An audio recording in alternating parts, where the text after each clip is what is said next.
industry, tea and the jokes. Actors, directors, musicians, and more. You're listening to Tremendous Talk. Hey guys, I'm Sharma. And I'm Rapuano Sanchez. And this is a Tremendous Talk podcast. We're here to highlight and celebrate inclusivity and representation in entertainment and uplift our communities. That's right. Each week, join us as we guide you through the realms of Hollywood and beyond as we speak to industry professionals in the spotlight. We'll talk about owning individuality and the journey of self-discovery, visibility on screen and their parallels to society, pop culture, current events, and so much more. This is a safe space to break down all the walls with big screen names who hold even bigger places in our hearts. And the unsung heroes behind the scenes. From who they are to their PB&J making process, learn about your favorite people from their very own mouths. So grab a boba tea and leave your shoes at the door. Welcome to Tremendous Talk. Awesome. Well, thank you everyone for joining us to the very first episode of Tremendous Talk. We're so excited to be doing this podcast, but let's introduce ourselves. Ash, why don't you go first? Hi, my name is Rapuano Sanchez. I am a Filipino-American actor, comedian, musician, filmmaker, a lot of different adjectives in a lot of different places, a lot of different hats I wear. I am also the publicity manager for Tremendous Communications, shout out. And a fun fact about me is Obama's secret security dogs once peed in a drum case at a show. Sounds like the Obamas owe you a new drum case. That's crazy. Well, I'm Sharma. I'm a Filipino Indian American actor, host, and filmmaker. I'm originally from the Bay Area, but I've been in LA for about 8 years now, going on 9, which is nuts. Fun fact about me is that I'm currently very obsessed with K-pop, and I refuse to tell my therapist about it so that she can't make me stop. But we're excited to be doing this podcast together. Ash and I have become really good friends over the short time that we've actually known each other. Yeah. And I feel really lucky to have finally gotten to know you over the time. I used to know her just through emails, and then we were in something called the Filipinx Actors Barkada, FAB as we like to call it, which Ash actually facilitated our scene study class. So yeah, now we're partners. How does it feel? You're stuck with me. Partners in crime. Woo! Ooh, real crime too, not just like metaphorically. We also do crime. But kind crime where we don't hurt anybody and everybody wins. We're like Robin Hood, but brown. Yeah, like Ash mentioned, she sent me a bunch of emails over my time working at different outlets, and it's been crazy to think that we haven't been friends longer. But yeah, right. It's funny because before we met, I actually heard your name all the freaking time, and everyone's like, "Oh, you know Law, right?" And I'm like, "No, I don't." What kind of dumb name? And I think I actually met you because a couple of years ago or whatever it was, we were both on a podcast for I think it was like either APAM or that podcast. And I forget what the month was, but I think it was like a publicity month or like a press or journalist relations month. And then that's how we finally started chatting, I think. But yeah, super excited to be doing this. A little bit about our backgrounds, we mentioned a little bit, but I'm Filipino and Indian. My dad's Punjabi. Parents met here. And so you can imagine the self-identity issues I've had growing up. Ash, I know you're similar. What is your mix? Oh, yeah. My mom is Filipino. She is from Cebu in the Philippines. And my dad is a mix of like Greek, Italian, and a couple other Mediterranean general area things. Fun fact, my ancestry first told me I was like Filipino and straight up Egyptian. So, but it's cool that it changes and shows you kind of like where your family goes and everything. Anyway, I'm Filipino and Mediterranean. But yes, La, I fully agree with you on the fact of like, and we can talk about this till we're blue in the face, right? About the feeling of like never fully being Filipino or never fully being XYZ and not feeling like we belong, even in spaces where it's so welcoming and so loving. Like, I can't tell you how many times I've sat in Filipino Actors Barkada events or classes or something, and I'm just like, I don't belong here. I don't know what's wrong. I'm an imposter. Yeah. And so, I mean, we'll talk about why we're doing this podcast a little bit more detail a little bit later, but that is kind of the theme, right? Is there's so many different voices and there's so many different ways that we interpret our identities and our cultures, and we just want to give all of those voices a platform, including ourselves, to say like maybe I am Filipino enough, maybe I am Asian enough, maybe I am American enough. So we hope to inspire, we hope to bring on guests that inspire you guys. But thank you for joining us. But something that we are going to be doing every episode is talk about our current faves. Ash, I want to hear about your current faves. What are you watching, reading, all that jazz? These are a few of my favorite things. Okay, so watching, I just started. I'm going to talk about this forever, but I've been in this season of self-care, and my self-care looks like watching everything that makes me feel cozy and safe, which means Halloween stuff. And I have only been watching Halloween stuff, basically. So I have been watching Reginald the Vampire with Jacob Batalon, right? That's how you pronounce it? Batalon. Batalon. That's We how love we said him it. Yeah. here. Yeah, Jacob's yeah, great. we are big fans of all his work. I've also been watching like dumb food vlogs and stuff on YouTube that make me feel safe and good. Usually Disney food vlogs, but Yeah. anyway. Also eating oh my gosh! So I ate this and I have been obsessed with it ever since. At Seafood City, they have a foot-long turon.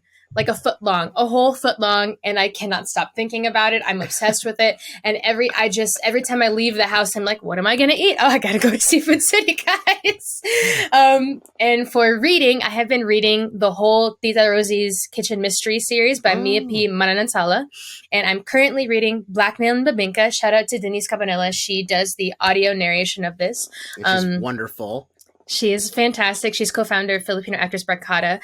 But yeah, I think Mia is actually releasing a new book this year. So that's awesome. The book is kind of like, it's not necessarily Halloween vibes, but it's murder mystery vibes, and I'm kind of into it. But okay, here's the thing about these books. There are so many, it's about a kitchen, right? Like the main girl is a freaking baker. So all that's in the books are these incredible recipes. And like, I can't tell you how many times I've gone out and I've left my house because I've heard ube crinkles so many times and had to go get ube crinkles. And now it's delicious. Like, it's delicious in every form of the word, from how it stimulates your mind and how it stimulates your palate while you're reading. Anyway, and things I have been doing. Oh, okay. This is super random. I'm so nervous about walking the family dog. Her name is Amaya, but she's this giant, like almost 80-pound husky. So she's a huge monster, right? And I'm just a tiny wee lady. So whenever I walk her, I'm so nervous my hand's going to slip out of the leash or something. So I love fanny packs, and I got this fanny pack leash. So she's literally like attached to my body now. And the joke is, my husband's always like, is she walking you or are you walking her? So I have been loving going on walks lately, and now I feel safer. And then 2 shout outs that I wanted to say. Oh my God, this is so long. I'm sorry. 2 shout outs I wanted to say. My Asian American Girl Club water bottle. I've just been bringing it with me everywhere. Got to hydrate. It's a summer season. And my Master Plan Planner by Aged Dang. I use it every single day of my life, and I can't recommend it enough. Okay, Law. Enough with my blabbing. Tell me about your favorite things. Those are all really good things. I think mine are going to be a little bit less exciting. Who knows? Right now, I'm kind of in a similar vibe. I've been watching a lot of comfort stuff. I've been watching a lot of Twice music videos. Lee Seraphim just came out with a new song. 50/50 has been going viral, so those make me happy. I'm a big ASMR guy, so I do love watching ASM artists. It gets me to sleep. It's like kind of like my meditation, and truthfully, I do watch like tarot card readings just because like it helps me reflect on my day. In the same way that like I don't necessarily buy into horoscopes, but I do like listening to what my horoscope says because it makes me think about what I'm doing, that day, or like how I'm feeling that day. Right now, what I'm currently eating way too much of is I had a friend come over and they gave me all of these like, this is like a green tea Japanese Kit Kat, and I have all these like, I don't even know what the company, Kusagi? I don't know, but I am obsessed with these little gummies, you guys. My favorite flavor is grape right now. So that's what I'm eating, and I think super exciting. I'm reading a book right now called The Psychopath Test by John Ronson. and it is insane. It's very like Knives Out in setup, but it is nonfiction.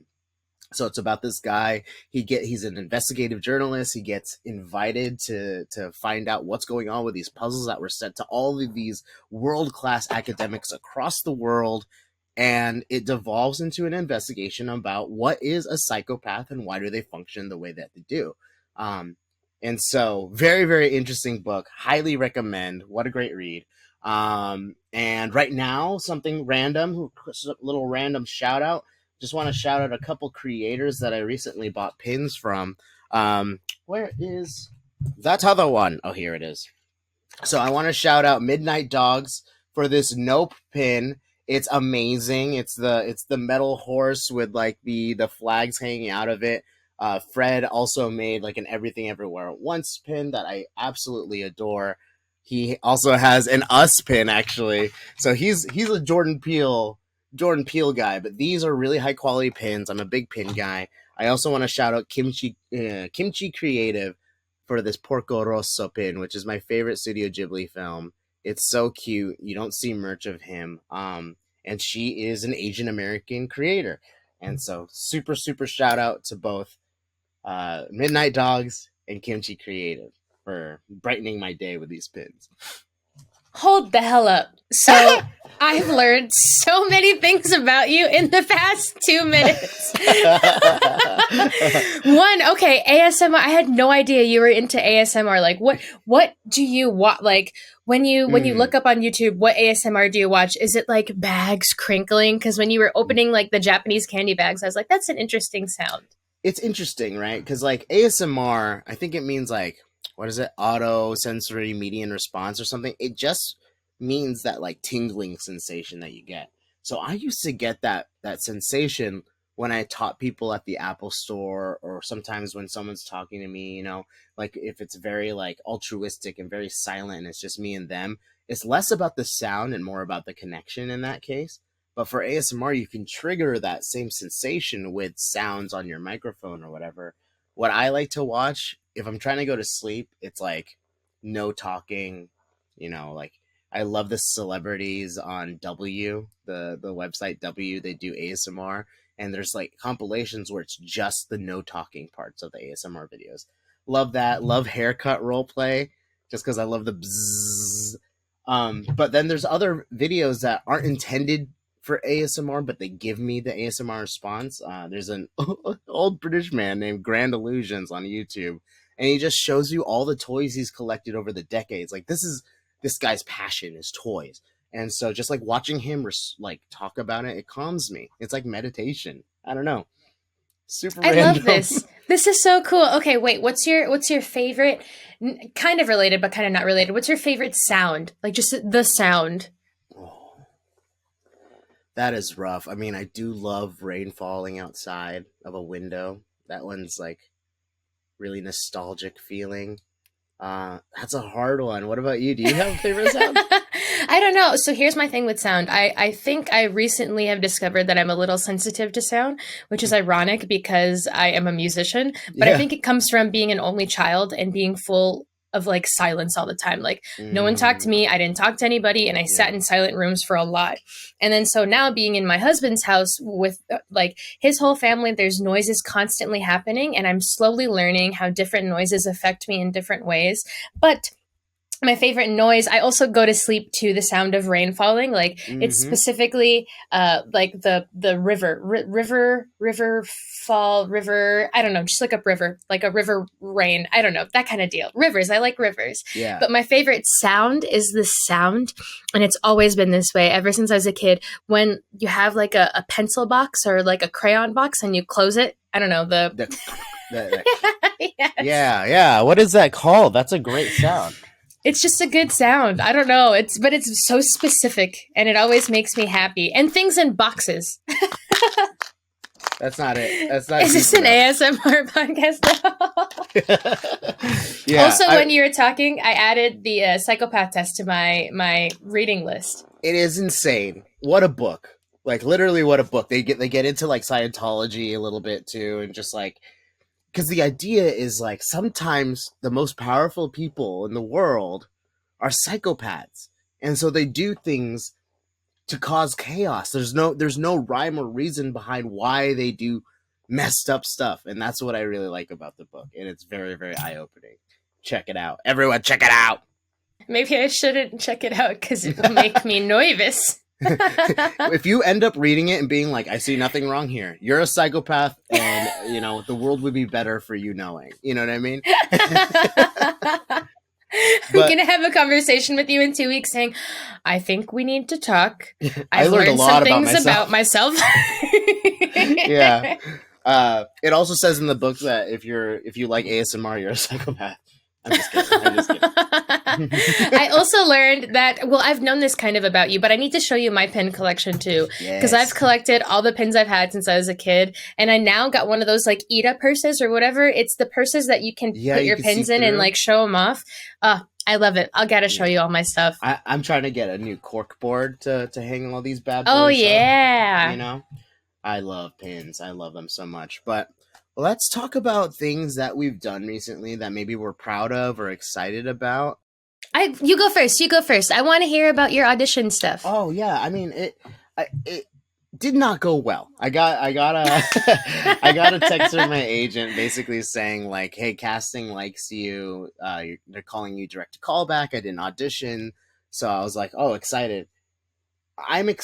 Why I'm choosing that as like my favorite recent thing is because it's exciting to still get to be in the room, to be like sought out.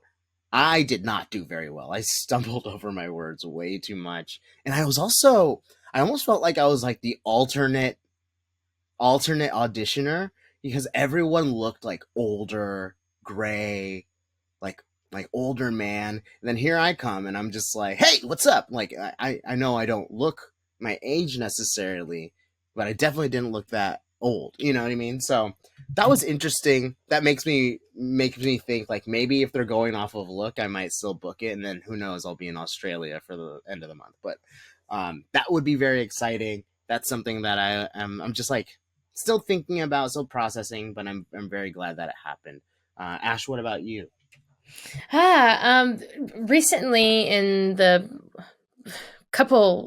past couple months or past couple weeks, we've been recording in the studio that I am in right now for my band Take the Skies. I've been helping my husband out with some stuff here in the studio too. We've been working on the jingle for the podcast. It's been like a very music heavy time, which I'm enjoying because I've played music since I was a kid, but there was a long time as an adult that from like when I graduated high school to maybe 3 years ago or something, when I came back to Las Vegas from New York, I didn't play music for like 10 years. And it's crazy to think about now because music has been such a big part of my life outside of that time.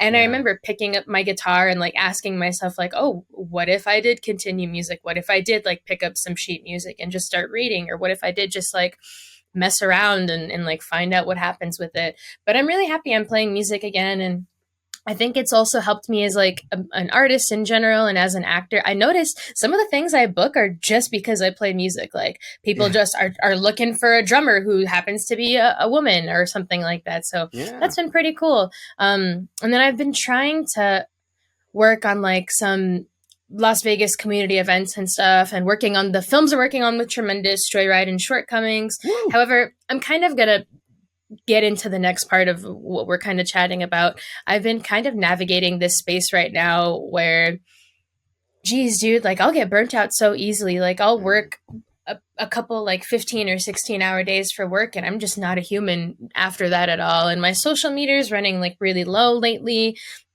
And that kind of stuff. So I'm trying to figure out how to balance things. And I have my little habit tracker and stuff. And I know the things that keep me, but I've been so bad at doing them. And I think with all of the community events that I'm trying to do, and I'm trying to settle more in Las Vegas a little bit and create like a network out here like I have in LA, but I've been saying yes to way too much. And all of a sudden, I found myself like with an improv audition and with all these different auditions, and I was working on 3 films and I was doing stuff for Tremendous and the podcast started and all these different things, like 20 things are happening. And I had to sit myself down and literally write them all in my morning pages and cross off things and like put them in priority order. It was crazy. So I think right now I'm realizing that I am a workaholic. I do have an issue with like keeping myself busy to, I don't know, just keep myself busy. There's probably a lot more to that, but I'm focusing on what I love and what I want to do. And at the end of the day, it comes down to doing all things tremendous, all things acting and filmmaking, and all things music. So I think it's just taking those things and molding it into whatever my day happens to look like. What about you, La? Oh man. Well, before I would talk about, I mean, I'm in a similar boat in the sense of like figuring out what works for me, right? But man, does that resonate? Feeling burnt out, not knowing what to do, not feeling like you can stop. That's a big one for me. I feel like sometimes if I stop hustling or I stop chasing, that I'll stop living, like I'll stop breathing, that I won't feel like the drive anymore to do stuff. So to that end, right now, I've just been really excited to be making content, staying creative, like going to places and then filming as I film and I love documenting where I go, what I eat, who I'm with. And then being able to turn that into a piece of content where then now I can look back. Like, if anything, it's great for me. I get to look at like my time at Ren Fair. I get to look at my time at, the museum trips I go to, or like just seeing my friends. Like, I love having that on my phone, and it also feels nice to like share that outwardly in a productive way. And it does help with that creative bug. Like, this podcast helps with that creative need that I have, that desire that I have. And then, I mean, like, it's always going to be a struggle on freelancing.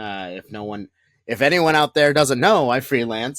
so it's about finding work, obviously, is really discouraging. So being able to fill that time where I'm not working with like good people, good vibes, even planning trips for the future of like, oh, in a month from now, I'll be happier, like just like setting those things up for myself.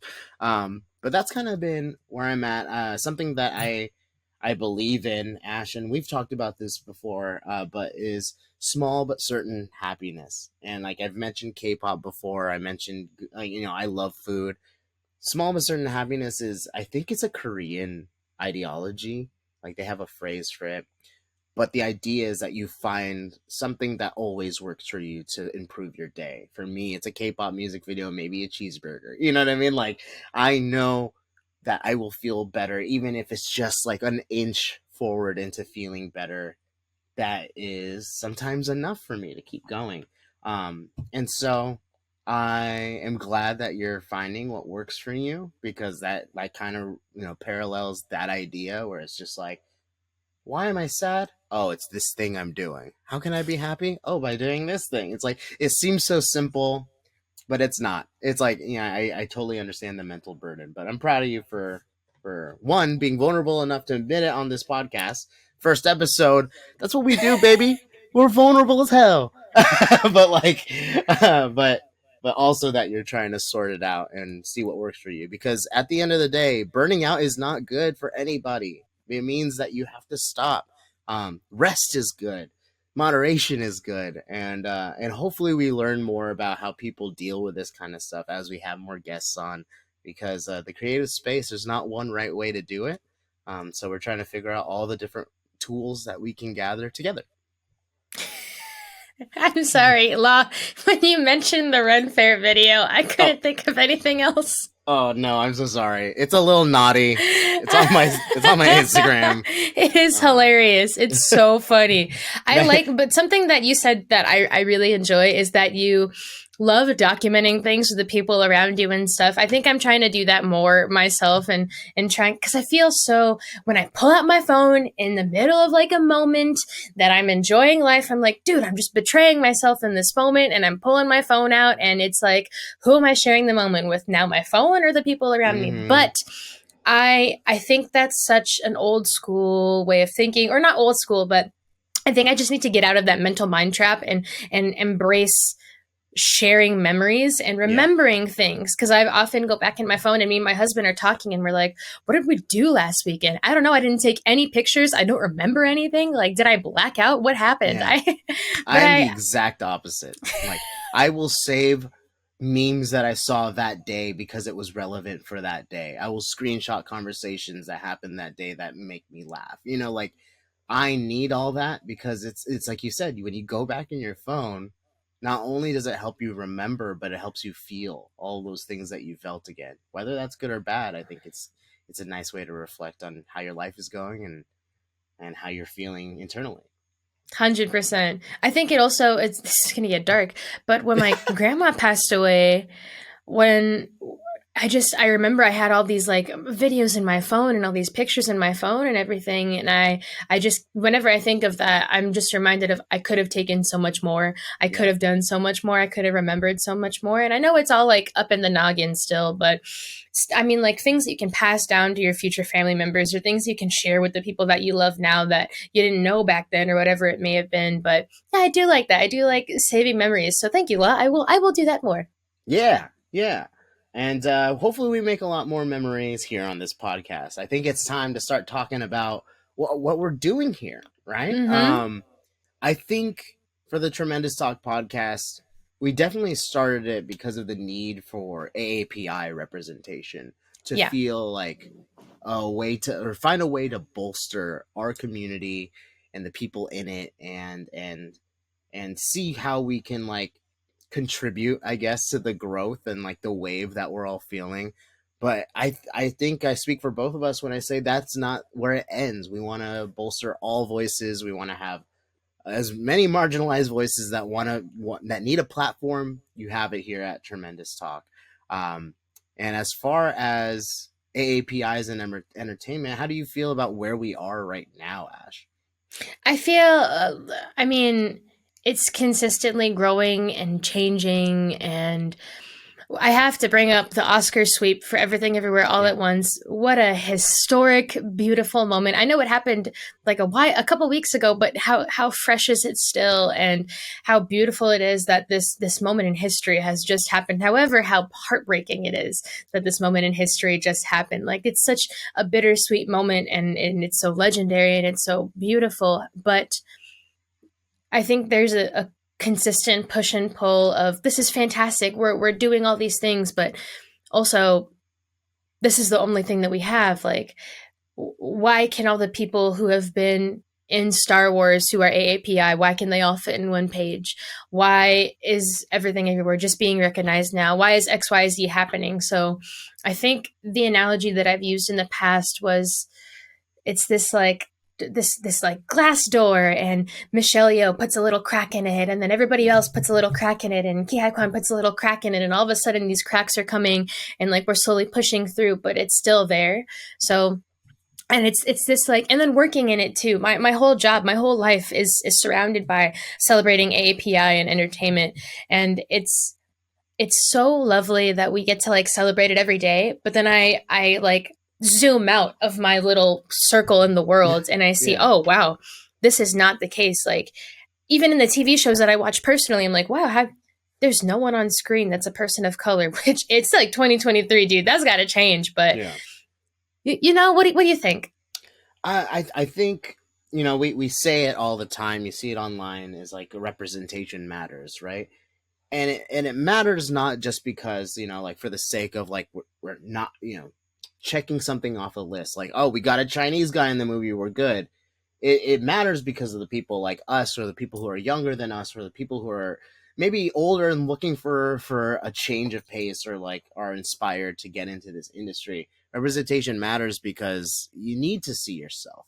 You need to know that you're capable of doing these things. And whether that's a fictitious story that proves that to you, it doesn't matter. The way that you feel when you see those people, like when I saw Dante Bosco growing up in Hook, do you know what that did for me? You know, as a young boy with an attitude, I was just like, oh hell yeah, I'm gonna be an issue. I'm gonna be a problem, Peter Pan.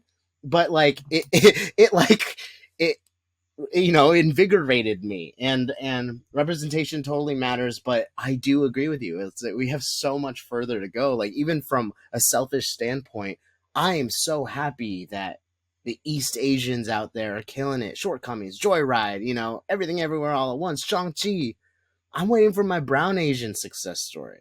You know, when you see something like Raya and the Last Dragon come out and then not get like bolstered in the same way, that hurts. When a movie like Easter Sunday comes out or Fabulous Filipino Brothers and no one really goes to see it, that hurts. And so why representation matters is that we want to keep ourselves up there.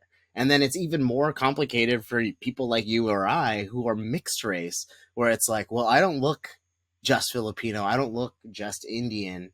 When am I going to get to play me? You know, like what I look like on screen. Not ethnically ambiguous, but like a product of my cultures. And I think that's like going to be our biggest takeaway from making this podcast is like proving that point, why representation matters, why there's space for us.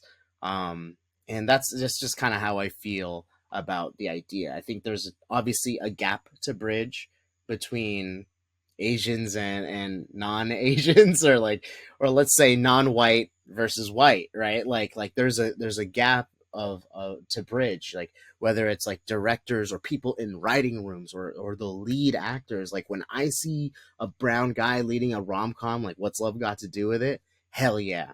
But does it bother me that the love interest is like a white savior type? A little bit. You know what I mean? Like I want to see different stories that are authentic. And that's why I think Everything Everywhere All at Once, as goofy and crazy and ridiculous as that movie was, it still felt genuine and authentic. And that's what I'm hoping like these new projects coming out feel like. Like you've seen Joyride, right? I haven't seen it yet. Would you say that like that movie kind of encapsulate what we're talking about? Does it further push representation, or did you not feel represented in that? I'm curious.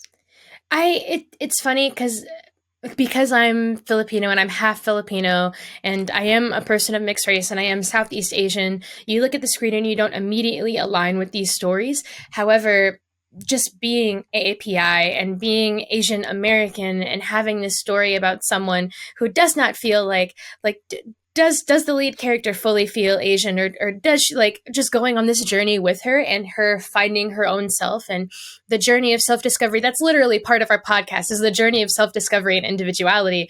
It's this cast of characters just going, F it. And you see this group of friends just like fully embracing what it feels like to live life. And I think that's beautiful. And I think now we are at the point in representation in media where we finally are seeing people just living their lives instead of having a representation in entertainment and media be an explanation of who we are, an explanation of our culture. Is. Yeah, exactly. Exactly. Instead of saying what it is, we're showing who we are now. And we're showing we are XYZ. We are like Chinese, we're Korean, we're Filipino, we're Vietnamese. But now we're also saying, I'm also an artist. I also will take century egg shots with you. I also am XYZ. Like it's we're getting to a place where we're showing that characters are nuanced and full of life and full of like we're allowing our characters to have these flaws. And flaws are what people connect with. As a storyteller, I will say this time and time and again, people don't like perfect characters. People like characters that are flawed in a way that you can look on screen and say, I've experienced that same thing. I've been fucked up in that same way. I've messed up in that same way. I've been mean in that same way. And now I see that character's journey and maybe I can heal from it, or maybe I can learn from it, or maybe I'm just going to laugh with it. Yeah. And I think that's where we are now. And for me, that's the part of the podcast that I really like. Because in 4 minutes, you can't get that with someone at a junket. Yeah. Or, I mean, it's hard, but people can do it. But you can't get into like the nitty gritty of who a person is in the short time that we're usually allowed to speak with the people who we are our idols, or the people who make the things that we're obsessed with, or the people who are creating change and action into entertainment or in whatever sphere they're in. So now I think with the time we have in this podcast, with the resources that we have in this podcast, I think now is the time where we're opening up our communities to these directors, to these actors, to these filmmakers, and getting to know who they are, how they got here, exactly what makes them who they are instead of just what they do. Yeah, from who they are to their PB&J making process. Learn about your favorite people from their very own mouths. Sorry, we filmed a promo video for this, and it's kind of ingrained in our brains. Let's move on to something that's happening right now literally down the street at Warner Brothers and Disney for me. WGA strike, the writer's strike right now. Just to get paid, man. That's all they're looking for is getting paid. It's a very weird time in the industry. And luckily we have some guests that are coming up in the future that talk about kind of what it means to be a writer right now. But Ash, are you like nervous? Are you excited? Are you exhilarated? Like, how do you feel about the strike? Because I know for me, I'm excited that they're going after their money. But I'm nervous about how long it's going to take, obviously. Dude, I'm stoked. I'm so stoked because this is where change happens, right? When people band together in solidarity for action, this is where movement takes place. This is where change happens. This is where things like start, like the ball's rolling and it's going to keep rolling and rolling and rolling. At least that's what I hope will happen. And we've seen how powerful protest is. We've seen how powerful strikes are. Like, to have every single writer in Hollywood stop, that is like, I think the last writer's strike in 2007, how many, what's the percentage of money that was lost in that time? Wasn't it like $2 billion or something crazy like that? Billions, yeah. Yeah, it was insane because writers make everything. Writers are the foundation of everything that we do. So I think it's so dope. I think it makes me so heartbroken that they're asking for literally like the bare minimum. Mm-hmm. They just want a living wage. That's it. They just want to be able to pay their bills and write and be treated with kindness and be treated with fairness. And I think that's very telling of entertainment. And it takes a little bit of that like rose-colored glasses off our industry, right? Like this is what goes on. We don't pay our folks and the people who have these billions of dollars that they intake every year, like their salaries are insane. Yeah. They're the people who are literally creating those shows can't even pay their rent that month. That are living in poverty. Straight up. What do you... Poverty. Biggest shows in the world and cannot afford to get groceries. That's a huge problem. Something that I saw, like, let me just say, side note, writers make the best picket signs. They make the best picket signs. Like, I saw one that was just like, literally just give up one yacht. And it's just like, how many people would that feed families for? You know what I mean? I saw one where it's like, what do you do all day? It's like, that's kind of treatment that I bet writers are getting all the time because, on paper, it seems like an easy job, but it's not an easy job. These people are putting in way too many hours. They're not seeing their families. And then now they're not getting rewarded for that dedication. And so I'm all for it. I'm all for supporting them. I've been driving by honking. I hope to join the picket lines next week. But it's definitely an interesting time. And especially because we're talking about like wanting representation, wanting to be seen. But if we don't have the people who know how to do that and write that on the page, then the whole industry suffers and we're all going to suffer of it. But what I will say is that the response has been genuinely positive, I think. You know what I mean? Like, people online get it. I think we're at the verge of, and I don't want to, like, necessarily manifest this, but I think we're on the verge of, like, a mass, like, strike throughout the industry of all the different roles that aren't getting the money that they should. Like, if a CEO is getting $350 million a year, why can't we spread the wealth? Like, quite literally spread the wealth. I will never see that kind of money in my life. You know what I mean? And so I'm jazzed up. I hope they get what they need. I hope every department and every union gets the respect that they deserve, because making a movie, making a show, it's a team project. It's teamwork makes the dream work. And if your coach is a big old asshole, then you're going to want to say something. So I'm glad that they're saying something. That is a very, very general way to talk about the strike. There's a lot more nuance to it, obviously. But it comes down to respect, right? They don't feel respected in the room. They don't feel respected on the page with their paychecks. And they don't feel respected for the future because of like all the conversation around AI and how AI can write a script and then writers can clean it up. I don't buy that stuff. I don't like that stuff. It's missing the heart that makes art. You know what I mean? I don't know. So we could talk about that a lot, but I will say I'm excited for both of these waves. One, the F you pay me energy that the writers are having right now, and then also the F you put me on stuff that the Asian my Asian community is having right now, and that ripple is going to continue. I hope to lead to a better tomorrow. Wait, Vote but thinking of Sharma. that. Oh my gosh, that was so visual. Wow. Jesus. But I mean, think of it though, like what happens during a period of rest? Like, sure, it's not necessarily rest, but there's a pause. There is a pause where people aren't worked to the bone at this moment. They're out there spreading their voice. But after this, can you imagine the whatever there's agreed upon? There's going to be some beautiful stuff out there that comes out after this. I mean, even the pandemic, well, as difficult as it was for the industry, some of the writing that came out of it was the most robust and the most like fulfilling writing that you hope to turn into a project, you know, and we really benefited from that. It's like the idea of like a forest may burn down, but it allows for like a new forest to grow. So we're in like the burning, we're in like the burning stages right now, watching the industry go up. But hopefully, we get some restoration and regrowth, like you said. And I'm honestly, Ash, just excited to get more guests on and to talk about like what their opinions are. I'm sure it's gonna vary, right? Like, Yeah. there's gonna be people that feel bitter. There's gonna be people that are excited. But the truth of the matter is, when you're a writer and there's a strike, a lot of those projects are just going to fall off the vine, you know? So it's going to be some time before we all see new good content, but we're here for the ride, and you can tune into Tremendous Talk as we wait. We'll provide the entertainment. Oh gosh.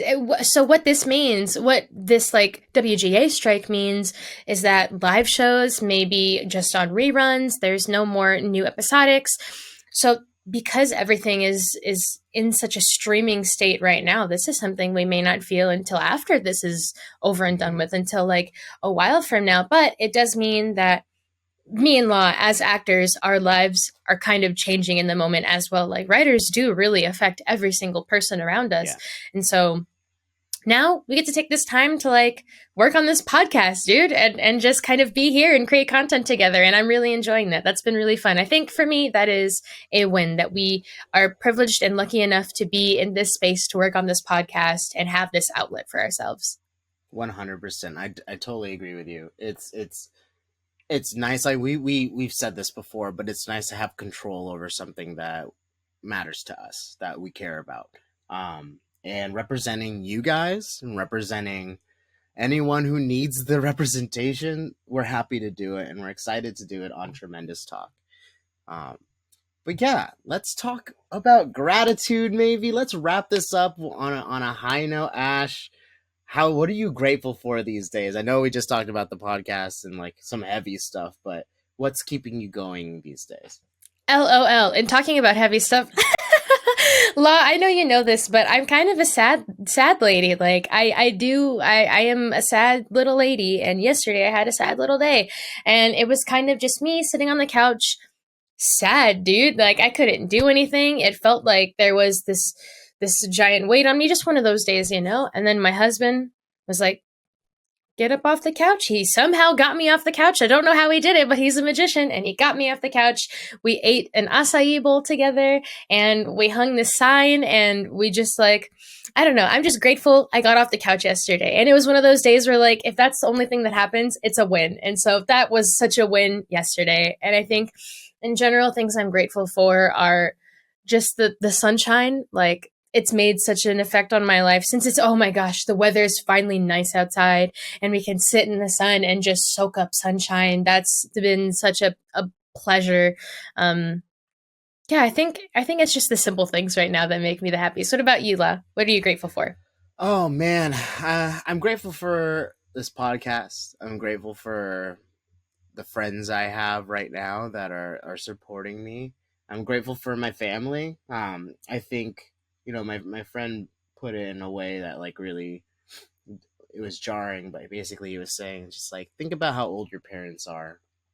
Think about how many years maybe they have left and how many times you see them a year. If you see them once or twice a year, then you maybe see your parents like another 20 times over, like they put it in like a really interesting perspective. So it made me reapproach I'm going to spend my time with my family, because I think I need to make more of an effort, regardless of the distance. We also have a new puppy in the family. His name is RJ. He's named after a BTS mascot for the member Jin, my mom's bias. So very, very cute little guy. Grateful that they have that. But I don't know. I'm just grateful to be here and that I have a roof over my head during a pretty turbulent time in my career, pretty turbulent time in my personal life. I'm glad that I want to wake up every morning. There are days that I feel like a sad little lady too, like just like being honest. But you need those days, and like you said, like you take the wins where you could get them. Sometimes the blackout curtains win. Sometimes you do. I'm grateful for you, Law. I'm grateful for you. I'm also grateful for Jared for being there to support you. That's so nice to have a partner that gets it and also is encouraging in those moments, because depression sucks, you guys. We could have a whole other separate talk called tremendous trauma, and it would be just as impassionate, but for the other, in the other direction probably. But I will say one of my favorite quotes of all time, I don't know where it originally is from, but I remember it from Agents of S.H.I.E.L.D. But it's, the steps you take don't have to be big. They just have to lead you in the right direction. And so take those baby steps and get where you need to go eventually, but take care of yourself along the way. I think that is the takeaway for the episode for me. Any takeaways for you before we wrap, Ash? I think it's just about the same. I really like what you said. I like, what is it? The guaranteed what is it? The seconds of happiness? Small but certain. Small but certain happinesses. I love that so much. I think I'm also taking away that your mom is a BTS army. Like, what? Oh my God. You have no idea. That makes me so happy. She is obsessed with that boy Jin. And he's in the army right now, so she's like, oh, it's just like, I wonder if he's doing okay. Oh, BTS army. Oh, yeah. But yeah, I think it's just, you know what I'm so stoked for, actually? I'm excited to see how many times can you like freeze a conversation in real time, right? So I'm excited to see us, like right now we're in this season of figuring a lot of stuff out and kind of like going with the punches, and we have this new creative endeavor that we're going to go on, and I can't wait to see us in all these different stages of our life, like when we're in this moment of like a huge win, or when we're in a moment of like, I don't know, whatever it may be. I'm excited to see us move along in this journey, and as we figure things out, freezing these conversations in time that we can kind of go back to and just see, that was very interesting of where we were then. And then the people that come on with us, having them in this moment too, and capturing them in this like small piece of time in their whole giant life. I don't know. It's a cool experience. It's special. It's special to document where we are in time, how we're feeling. And it'll be really special to see what we feel like a month from now, a year from now. You know what I mean? Yeah. And we are set to have so many incredible guests on this podcast. And I'm just really excited to get the insights of people all across the industry. We're going to have press people and actors and directors and writers, and it's just going to be a good time. And I really appreciate y'all spending the time with us at Tremendous Talk, because we are both very excited to get it going, and we have a whole team behind us that are just as excited. You know what? We're more excited. We're probably more excited. You know what we are, though, La? We're tremendous. That's what we are. We are tremendous. Oh my God, Ash, you're tremendous. You're tremendous, La. And you guys out there, you're tremendous. Thanks for watching, and thanks for listening, and we'll see you guys next time. Woohoo! The Tremendous Talk podcast is produced by Lawrence Sharma, Ashley Rapuano Sanchez, Gabriella David, Joseph Garalde, and Jeremiah Abraham in collaboration with Tremendous. The Tremendous Talk podcast jingle is by Jared Sanchez and Ashley Rapuano Sanchez, produced at Hammsterden Records.